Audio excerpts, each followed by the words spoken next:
និយាយរឿងទាំងនេះដើម្បីអ្វីគ្រួសារតែមួយរស់នៅជាមួយគ្នាកុំធ្វើខ្លួនឲ្យពិបាកពេកសាច់ញាតិកុំទាញស្ត្រីដែលទើបសម្រាលកូនខ្ញុំនិយាយជាមួយកូនប្រសារស្រីរបស់ខ្ញុំតើវាពាក់ព័ន្ធអ្វីនឹងអ្នកខលទូរស័ព្ទឥឡូវសុខភាពអ្នកមិនសូវល្អទេកុំទាន់បង្កចំនួនអីខ្ញុំមិនបានបង្កចំនួនទេខ្ញុំកំពុងធ្វើការងាររបស់ខ្ញុំអ្នកខលទៅផ្នែកគ្រប់គ្រងអចលនទ្រព្យធ្វើអ្វីផ្ទះរបស់ខ្ញុំតើខ្ញុំខលទៅផ្នែកគ្រប់គ្រងអចលនទ្រព្យឲ្យមានបញ្ហាអ្វីមែនទេផ្ទះរបស់អ្នកឯណាទៅម្ចាស់កម្មសិទ្ធិគឺខ្ញុំលោកស្រីចានអ្នកគ្រប់គ្រង3ស្អែកម៉ោង9ព្រឹកនាំជាងទៅផ្ទះខ្ញុំដើម្បីបដូរសោការបដូរសោចាំបាច់ត្រូវចុះឈ្មោះអត្តសញ្ញាណម្ចាស់កម្មសិទ្ធិខ្ញុំនឹងផ្ញើបណ្ណកម្មសិទ្ធិផ្ទះនិងឯកសារបញ្ជាក់មុនពេលរៀបការទៅឲ្យអ្នកដោយចុះឈ្មោះតែស្នាមម្រាមដៃរបស់ខ្ញុំប៉ុណ្ណោះនាំជាងទៅផ្ទះខ្ញុំដើម្បីបដូរសោការបដូរសោចាំបាច់ត្រូវចុះឈ្មោះអត្តសញ្ញាណម្ចាស់កម្មសិទ្ធិខ្ញុំនឹងផ្ញើបណ្ណកម្មសិទ្ធិផ្ទះនិងឯកសារបញ្ជាក់មុនពេលរៀបការទៅឲ្យអ្នកដោយចុះឈ្មោះតែស្នាមម្រាមដៃរបស់ខ្ញុំប៉ុណ្ណោះផ្ដល់សោឲ្យខ្ញុំតែមួយបើកសិទ្ធិគ្រប់គ្រងកាមេរ៉ាសុវត្ថិភាពនៅមុខផ្ទះខ្ញុំឲ្យខ្ញុំផងអ្នកកំពុងការពារពីចោរមែនទេអ្នកនិយាយត្រូវហើយអ្នកនាងចានបន្ទាប់ពីផ្ញើឯកសារមកខ្ញុំនឹងរៀបចំជូនអរគុណបន្ថែមមួយចំណុចទៀតបើគ្មានការបញ្ជាក់ពីខ្ញុំផ្ទាល់ទេគ្មាននរណាម្នាក់អាចចូលក្នុងផ្ទះដើម្បីរើអីវ៉ាន់បានឡើយនោះក៏ជាផ្ទះរបស់ខ្ញុំដែរអ្នកធ្លាប់រស់នៅទីនោះ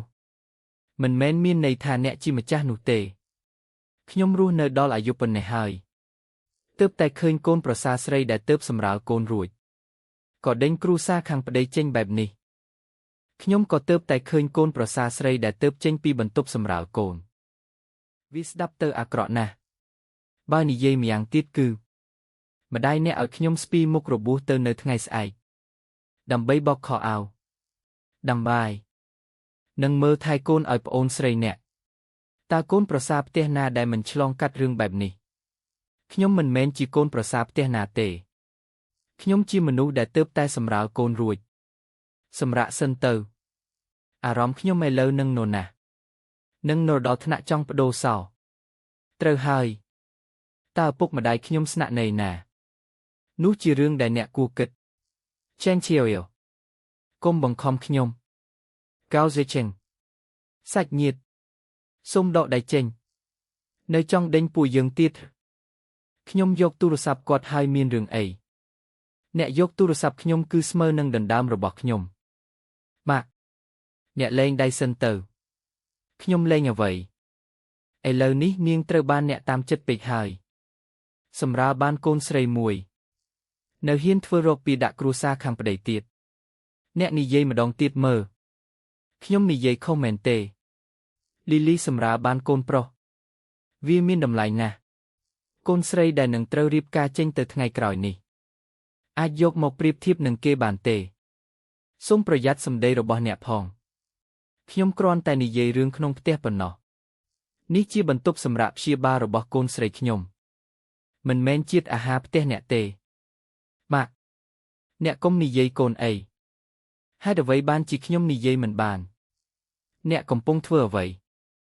សូមហៅបុគ្គលិកសន្តិសុខមកទីនេះតើក្រុមគ្រួសារមួយណាដែលកំពុងរំខានដល់សណ្ដាប់ធ្នាប់ក្នុងវត្តស្ត្រីម្នាក់នេះបានទាញស្ត្រីសម្រាលកូនដណ្ដើមទូរស័ព្ទ